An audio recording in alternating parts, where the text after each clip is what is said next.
Well, I'm a sweaty mess because it's really hot in my workshop here.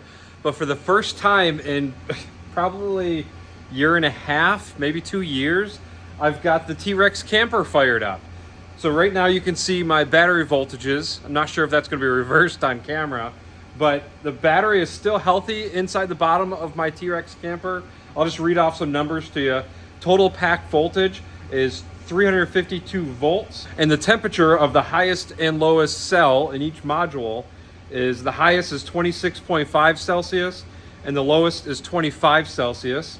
So temperatures are perfectly happy and the voltages are still great. The highest cell voltage is 3.69 and the lowest cell voltage is 3.67. So that's great. They're still balanced. I haven't turned this thing on. The BMS has not been turned on. It just has not been activated at all for a year and a half. It's just sat. And the Tesla 85 kilowatt hour battery pack in the bottom of this thing is still balanced.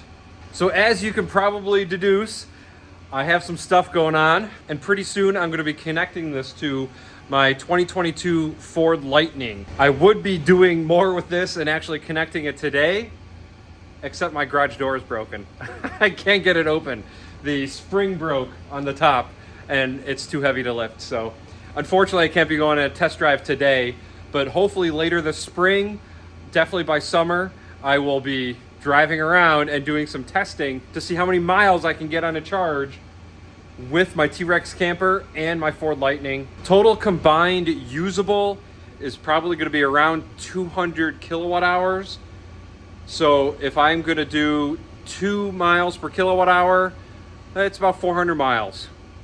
I mean, not bad. So you can extend your range a little bit while towing. A future project will be possibly to add batteries in the bed of the Ford Lightning, but that's down the road and a lot more money.